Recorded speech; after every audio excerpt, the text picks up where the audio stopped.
Coming to you from Orange County, California, this is the Jug Life Podcast with Max Ada and Chad Wesley Smith.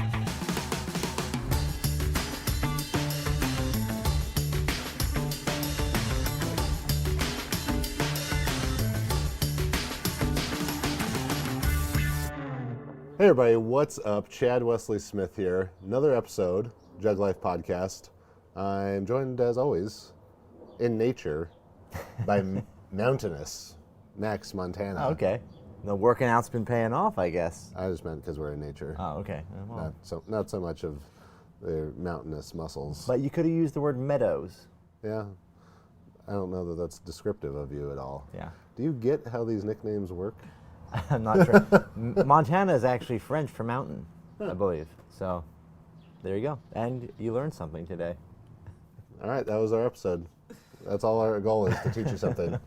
All right, so been a while. We've been a bit inconsistent. Apologies for that. But recorded several, or in the process of recording several episodes right now. So you'll get to see more of this, some of that, over the next few weeks.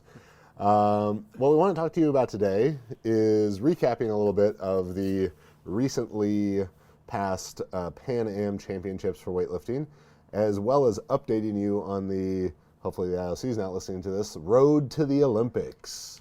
And trying to explain to you the complex process of how one qualifies to do the snatch and clean and jerk at the Olympic Games Tokyo 2020. So let's just hop right into to Pan Am recap. And the first person who lifted at Pan Am's, guess what? It was Richie Alisa Lin, and she kicked ass. Coached by Max. Alyssa had her best meet ever, 190 total. Pan Am and American records in the clean and jerk and total.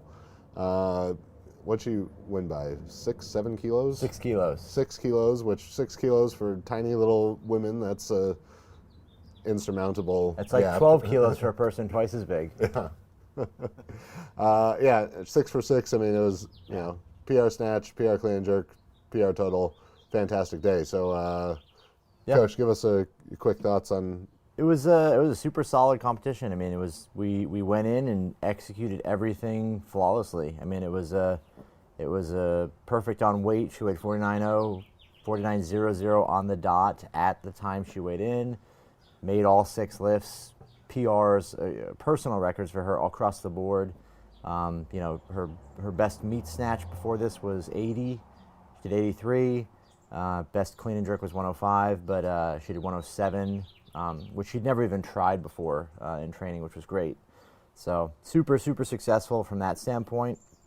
And from the floor, she didn't want to wait from the blocks. Yeah, she didn't want to wait from the blocks. Yeah, she never even tried it from the floor. But just really, really successful overall. We had a plan, we stuck to it, we executed everything as best we could, and it came out perfect, And Alyssa really ended up just setting the tone for what I have to think is as a whole, Team USA's best international meet ever. Yeah, it's got to be their best ever, because we had, I think, a total of 51 records broken across all lifters. We were like, the women's team cleaned house. They had medalists in every single session. I think every women's lifter won at least one medal. Yeah, it was as if we went to like an SPF powerlifting meet.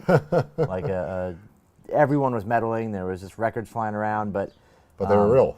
They're real. So then that's why it wasn't like an SPF powerlifting meet. But super solid. I mean, like, everyone was making lifts. That was the big deal. You had, I don't know how many 5 for 6 or 6 for 6 performances, but unheard of. I mean, 10 years ago, the last 50 years, we haven't had performances like that. Yeah, I mean, Jordan De La Cruz in the 55s continued to lift excellent as she has been. She tied her American record in the snatch, broke the clean and jerk record, broke the total record, won gold. Then Maddie Sasser, I don't know if she broke American records. No, the clean and jerk may have been a record. Yeah, 129 at 64. I mean, that's pretty damn strong. That's a big number, yeah. She won gold. Then in the 71s, probably the most anticipated. Really fun to watch battle between Kate Nye formerly Kate Nybert, and Maddie Rogers, in which Kate got the best of her there for, I think, the first time. Yeah. And I think the first time. broke American record snatch and total in the process. Yeah. Senior and junior and all kind of. Pretty much everything she touched was a record. Yeah, of some kind. every lift she did was either junior or senior, Pan Am or American record. Yep. Robles lifted well. Jenny Arthur won some medals. Yep. Yeah. Everyone across the board was lifting to the best of their ability. Yeah, and the men's side as well. I mean, CJ Cummings was incredible. Wes Kitts, huge lifts for him. 223 clean and jerk. Yeah. Kane lifted very well. Yeah. Kaiser Witt improved on his world's numbers. So I mean, overall, like the whole team came up, and I think primarily because it was like, for one, the bigger reason we set the tone. But for one, it was just like this huge event. We don't know that that's not the reason. Yeah, that's true. I can't disprove it. So, it's the sort of like this is the end game now, where you basically have to have all your shit together to make points for the Olympics. And if anyone went to this meet and didn't perform, it was kind of, not said, but basically it's over. If you can't make points at this meet, Worlds, the gold meets, you're out. So yeah. So now we're gonna get into how you qualify for the Olympics, and this Pan Am's was a hugely important part of that. So there's a lot of information we're about to throw at you here.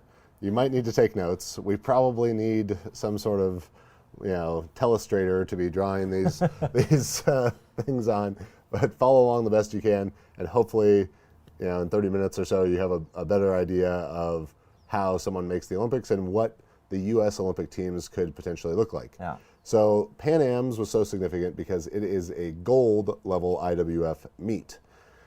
For someone to qualify for the Olympics in the 18-month qualification period, so basically starting with 2018 Worlds, going through 2020 Pan Am's. Yeah, 2020 Continental Championships, Yeah. but for the U.S.'s case, Pan Am's, they need to lift in 6 IWF meets. There are gold meets, Continental Championships like Pan Am's, Asian Games, European Championships, and World Championships. Those are gold. Then there's silver level meets like Pan Am Games and Just others. whatever random open meets that exist. And then there are bronze meets, which are still international level meets, stuff like Qatar Cup, different Grand Prix kind of things.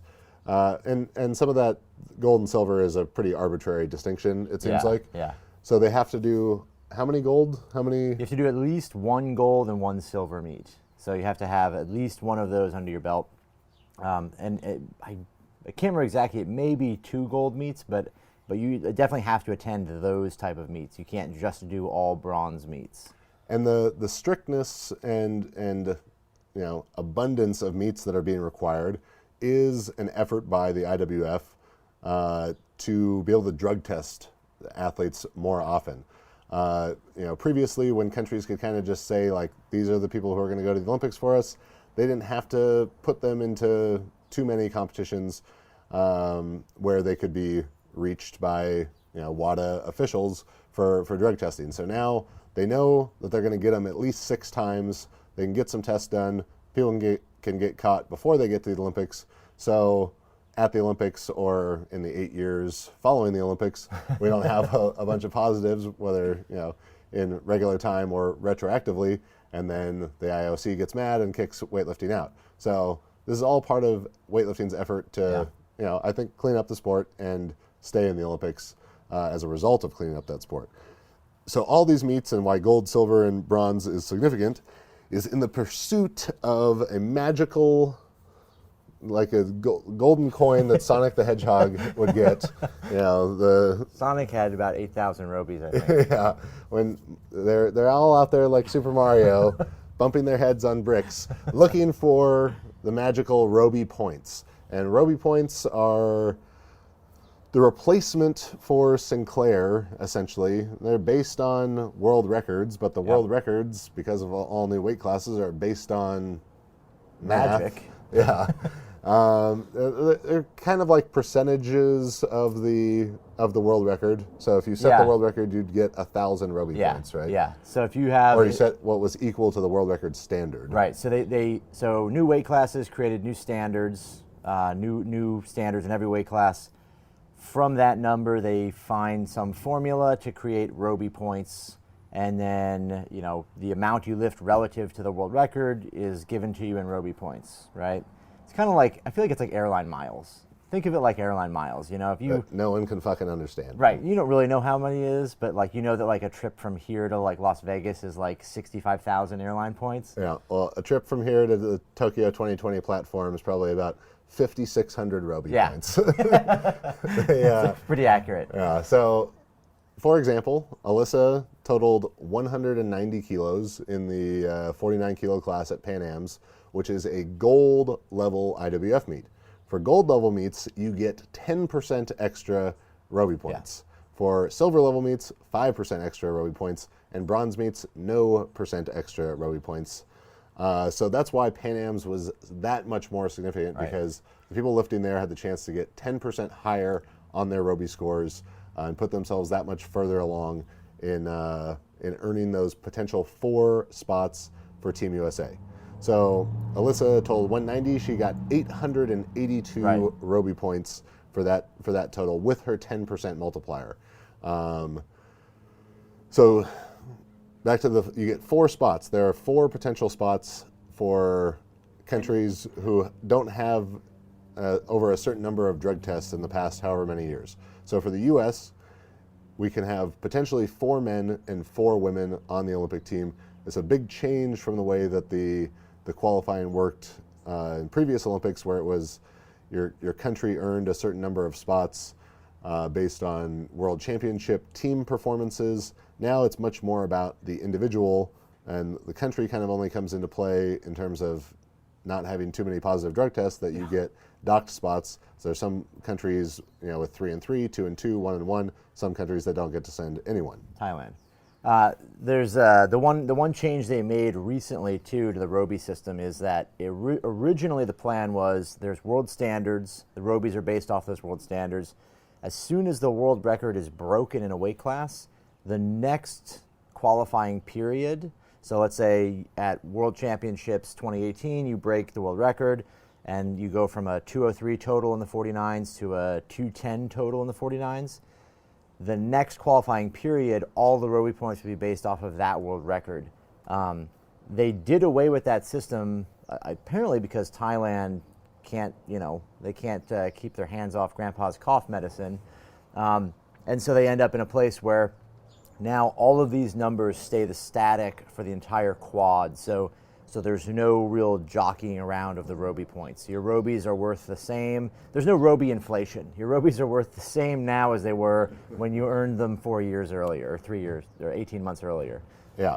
So as we said, that you could have potentially 4. The U.S. can have potentially 4 men and 4 women go, but to be eligible for one of those 4 spots, you must either be ranked in the top 8 in the world in your weight class with cumulative amount of Roby points. Yes, total Roby points. Yeah, and you can see these rankings if you go to the IWF Net website. They're not updated as of today with Pan Am results in them. Otherwise, we'd be able to give you a little bit more information. But as far as the U.S. is concerned, it is very likely that we send a full women's team, that we have 4 women who are either ranked in the top 8 in the world in their weight class or are continental champion, and that doesn't sound like what it actually is. Yeah, because we had several women just become the actual continental champion by winning the continental championship for Pan Am's. That's our weightlifting continent.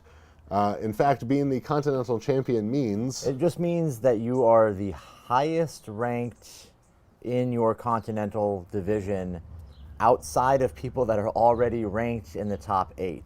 So you'd have to be in, if you're like in 10th place but you're continental champion, you would move into eligibility for the Olympics. Yeah, so then sort of the last big thing to know about how the qualifying works, or for this part, is that each country can only send 1 lifter per weight class. So for the U.S., for example, and I think we'll get into this specific discussion. I think the women you need to know about in regards to Olympic qualifying for the U.S. are Alyssa Ritchie in the 49 kilo class, Jordan De La Cruz in the 55s, Maddie Sasser in 64s. In the 76 kilo class, though not all competing there necessarily, because remember there's 10 weight classes in weightlifting now, but only 7 that compete at the Olympics. Right. Competing for the 76 kilo spot is Kate Nye, Maddie Rogers, and Jenny Arthur, all fighting for that one eligible spot in the 76s, and Sarah Robles. I would be shocked if someone was to qualify outside of that group of women. Yeah, it'd be a stretch. That's who's fighting for the spots. So there's Alyssa, Jordan, Sasser, 3 76s.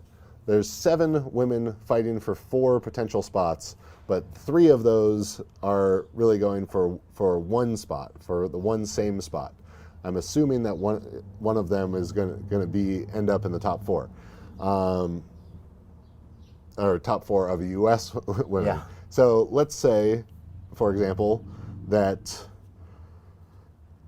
every single woman listed ends up in the top 8 in the world by Roby or as continental champion. Not a totally unlikely scenario. Probably one of the 76 girls wouldn't be in this, but very possible that 6 or 7 U.S. women could be eligible for the Olympics for those 4 spots. Then it will come down to... It'll come down to who is ranked highest in their weight class. Now, when it was explained to me, it was mentioned, the words were used highest in their weight class by Robies, but I believe it's actually highest in your weight class by ranking. And the reason is, if we compare, by Roby ranking? Well, because Robies would mean that if you had, let's say you had 5,000 Roby points in the 49s, but you're ranked 6th place, whereas somebody else is ranked 5th place, but with 4,000 Robies, which would be a really unlikely scenario, but I believe it is by highest ranking in the weight class by placing.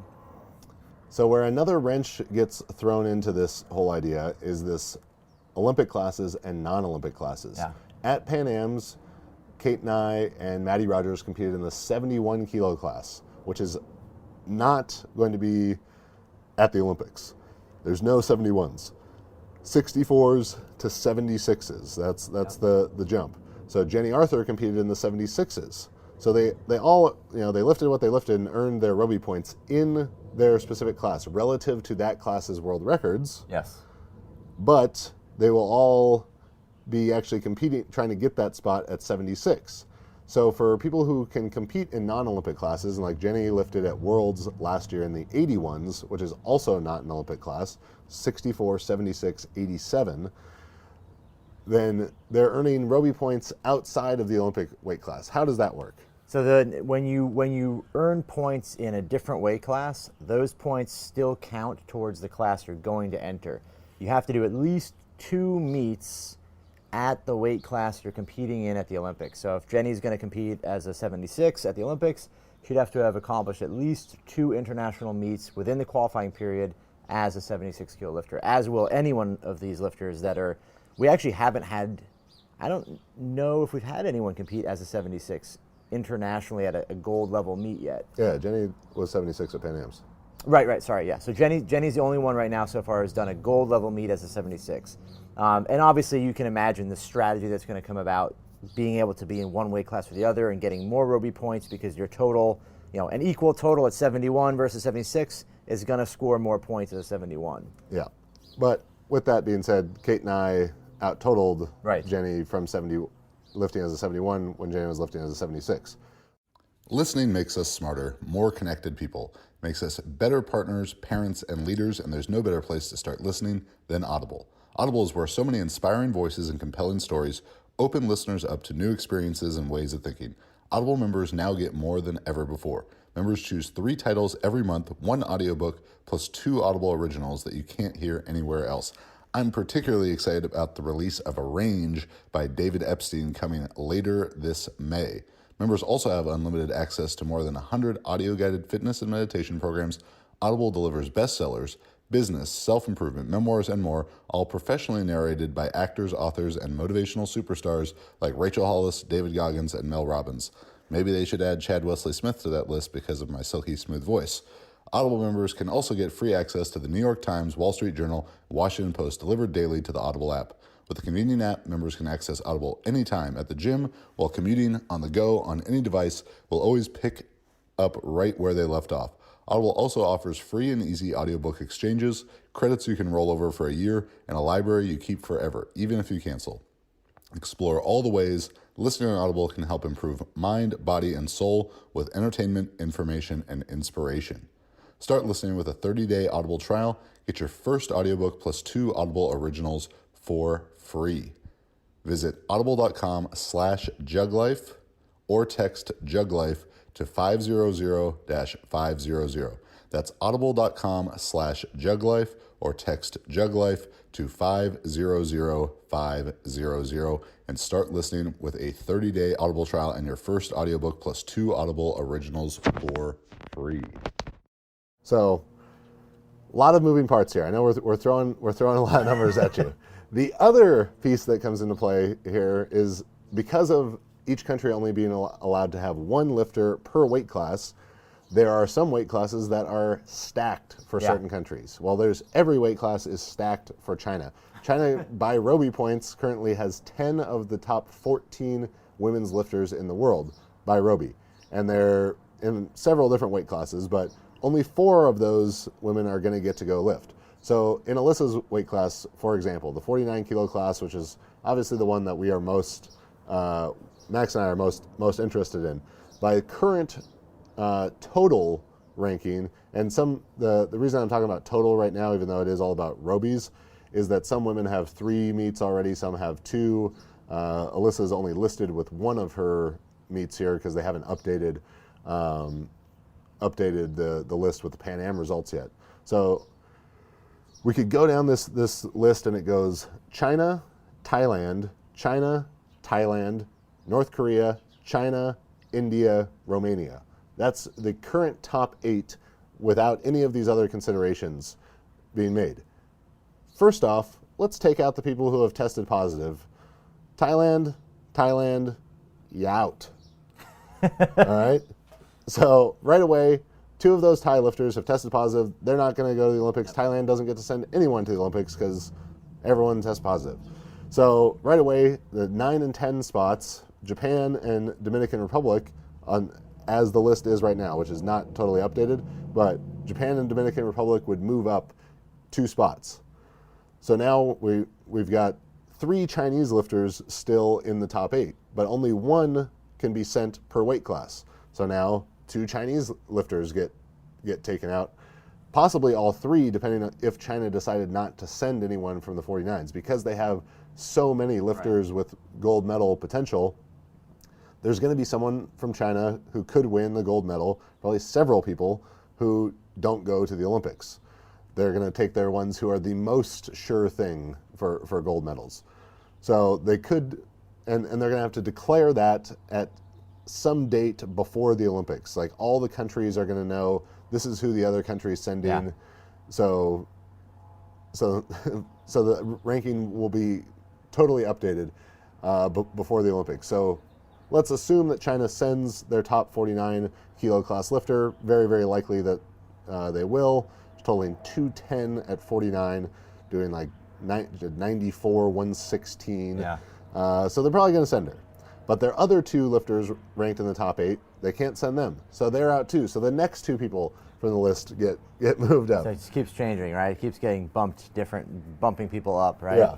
So just by total, with Alyssa's 190 total, and they don't have that updated on the list, if we left everyone who's either tested positive or isn't actually going to be eligible because they're ranked too low in their own country, Alyssa would be tied for 8th here. But once we remove the 2 Thailand positives and 2 China ineligible, then Alyssa's moving all the way up to 5th. Yeah.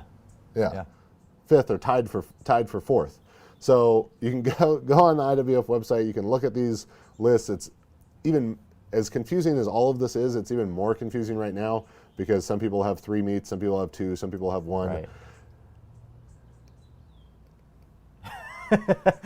Well, it's a really funny scenario because what you're looking at is what's going to happen is as time goes on, the countries that are going to have a hard time struggling to keep up with the way they did things in the past with doping are going to start falling off more and more. And the list is probably going to change itself even more radically, where you might have had people at the very beginning of this 18 months qualifying with big totals. Now those totals are coming down more and more. And without naming countries or whatever, you're just going to start seeing this list kind of dissolving and changing as time goes on. So it's really, it's all over the place. It's a really interesting scenario because you have to see who's going to send who to the weight class. You know, is China going to send all their people in these classes? Are they going to put them in here? Are they going to put them in the 49s? Are they going to put them in the 64s? Whatever it is. Then any more drug positives that could come out of it can limit people on what classes they're going to take. It's almost kind of strange because a lot of it seems like it's dependent on other countries doing, making certain decisions. You could get bumped down the list by one spot if a country decides to send, their one guy in the 85s who happened to get, enough of a total to put himself there, or the 89s or whatever it is now. And then, or 81, sorry. And then, you're moving around, right? So it really depends on what every country's going to do, who they're going to put in each class in the sense that who they want a guaranteed medal from, before we know exactly what the list breaks down to. Obviously, as Worlds comes around, especially on the U.S. side, as Worlds comes around, any people that don't perform there, at least to the same standard they have at other meets, then they're going to move down that list of being in that top 4. So it's going to be a really like every single lift counts so much because one mistake, one missed lift, one wrong call, and you might drop down one spot, which makes you, one spot out of, contention means you're may as well be a mile away from the Olympics. So it's a different ball game now. Clarify one thing for me if you can. With the non-Olympic to Olympic classes, let's say that Kate Nye ends up ranked 3rd at 71 by her Roby points or whatever. Mm-hmm. They just transfer those Robies 100% of them. Yeah, I believe that's what I was told, and I would need more clarification from Phil or from the IWF board, but I believe that you just get your Roby points transferred 1-to-1 from the other class. So if you're in the 71s, you've got a pretty solid deal going because you're going to score lots of points in a lighter weight class and then move into it. And with the added, not that it matters so much because the classes are based off of world record, but the competition is going to get less and less stiff in those 71s or whatever class, non-Olympic classes, because no one's going to be in them as you get closer to the Olympics. People are going to need to gain the weight they need to go up or lose the weight to go down, whatever it is, they're going to move out of those classes. So it'll be very interesting to see how that plays out. That rule, that may change. I may be mistaken where they just take your totals from those and move them to 76, but I believe it's by Roby. Yeah, I could see some controversy arising from that if that's the case. So I know we threw a lot of numbers at you, a lot of moving parts. I think a good way to think of this whole process is that every one of these gold meets, so last year's Worlds, Pan Ams that just passed, upcoming Worlds, and then the following Pan Ams are like a checkpoint. Yeah. There's other small checkpoints in between, but these are the big checkpoints. So it's like you're playing like a racing video game, and you have to get through this checkpoint in under a certain time. And if you aren't fast enough to get to that checkpoint in time, you're not doing well enough in the race, then you're out of the race. And while people are not effectively out of the race right now, if you didn't make huge lifts at Pan Ams, you're that much farther behind and would have to make that much bigger of lifts at Worlds well, first you got to make sure you make worlds and then make the bigger lifts there to kind of catch up. So it becomes that much more difficult because, especially on the women's side, so many, really all of the truly contending U.S. women made big lifts. Everyone's still in that race. I'm hesitant to say, like, if the Olympics happened, if this was already the end of the qualifying period, I don't even know that we could tell you who would be those four. Yeah, it'd be tough to know exactly who's going, right? It would come down to exactly what other countries are sending. For sure. So like we said, for the women's side, we have 4 potential spots. That's almost definitely going to be filled by some combination of Alyssa Ritchie, Jordan De La Cruz, Maddie Sasser, Kate Nye, Maddie Rogers, or Jenny Arthur. Think of them, that's like 3, those 3 are in their own competition for that one spot, plus competing against all the other women to be in to get one of the 4 spots, and Sarah Robles. So it's going to be a battle, on the men's side. CJ Cummings is, as long as he stays healthy and doesn't bomb out of multiple meets, he's in. Harrison Morris missed Pan Am's with an injury, but the juniors also have a real advantage in this process. They have more opportunities for gold meets because wild card. Yeah, Junior Worlds is a gold meet, and obviously senior lifters can't lift at Junior Worlds, but junior lifters can lift at Senior Worlds and Senior Pan Am's. So he's got a chance to get back in there for sure. So I'd say CJ is definitely in. Harrison, if he's healthy, just left his coach, so he's got some stuff going on. But if Harrison lifts as Harrison has for the last 2 years, he's in. Wes Kitts, great performance at Pan Am's, did himself some big favors there for sure. I think he's ranked like 12th-ish in that weight class right now. Very, very competitive weight class. I'm not sure about all the people ahead of him, if their countries are eligible to send, 4 lifters, 3 lifters, 2 lifters, any lifters.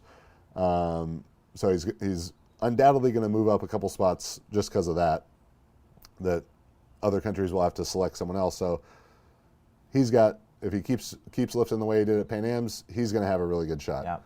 I'm not sure that there are 4 potential men for the U.S. who could get in by either being top 8 in the world in their weight class or continental champion. You'd have to be. It'd be tough to say exactly who might have another shot. There's obviously, everybody has outside chances if they make more bunch of progress and people don't go, but the men's side is a lot less. There's a big drop off after those top 3-4 guys there, and then it kind of comes down for them. I think you'd be looking at the supers just because they're generally lighter in the depth isn't there, so getting the top 8's a lot easier. And so Kane and Kaiser might be battling it out as the meets go on, I guess. See what happens there. Yeah, and I think particularly with the 109s and the supers, a lot of those countries have a lot of sanctions. So a lot of those countries are limited to sending 1 or 2 lifters per gender. So they like to party. If they've got a great 109, they're going to send the 109 and no super, or vice versa, and that's going to help, either help Wes or help Kane. So we'll see how all of that goes. Hopefully you are less confused now about how one can qualify for the Olympics. I gave you the men and women for the U.S. to watch, the ones who you really need to be following along with, I think, who've got the most realistic chances. Again, people could make big PRs and injuries and all that kind of stuff happen as well. But barring some sort of unforeseen circumstances, those are probably the groups we're dealing with. A lot of moving parts. A lot of moving parts to do it. It's but the U.S. weightlifting has got to be as excited as they've been coming off that Pan Am performance for each individual and the team as a whole. on the women's side, I think it's realistic that there's going to be multiple U.S. women contending for world and Olympic medals. That's pretty cool. Yeah. That's something that could have never been said before, maybe since the advent of women's weightlifting. Yeah. I would say USA Weightlifting is probably more excited now than they've ever been post Joe Doobie 1969 Worlds. Not as excited as he was at Worlds, but as excited as it was to see him there. So hopefully you know a little bit more about how to qualify for the Olympics. You can be a bit more informed when watching the upcoming World Championships, which are where? They are in Thailand. Thailand How ironic. Well, they willingly, first time ever I think it's happened, they willingly withdrew themselves from international competition so that they would be allowed to continue to host the games. I think the pressure was, I think once everyone on your team has failed the test, you're kind of like, you just throw in the towel and you say, all right, you got us, guys. Their female super test positive as well? I mean, probably. Yeah. After the first 6, they just stopped testing, and they were like, come on, just tell us. Save us the money. Yeah. So that's how you qualify for the Olympics, we think. There's always a question marks and asterisks. And who knows? Maybe the IWF decides to just change the rules. And it suddenly, does seem to be a bit of a dynamic process. Who knows? There's no more wild cards or anything given out as far as I know, so it's all the people that are in it right now are in it. That's the way it goes. All right. Max, where can they follow you? You can find me on Instagram, Max_Ada, or on Facebook, or email me, max@jtsstrength.com. And if you're interested in online coaching, we've got that. We've got the AI coaching for powerlifting and power building, working on the AI programs for weightlifting and super total, but still have the club and one-on-one coaching available currently. You can find all that at jtsstrength.com. Subscribe to the podcast. Leave us a 5-star review. Write us something funny or nice. Subscribe to the YouTube. All that good stuff. We've got books, seminars, all kind of things. At Juggernaut Training and at Chad Wesley Smith on Instagram and Facebook. Follow along, and you can find out about all that good stuff. Thanks for watching. Thanks for listening. See you next time.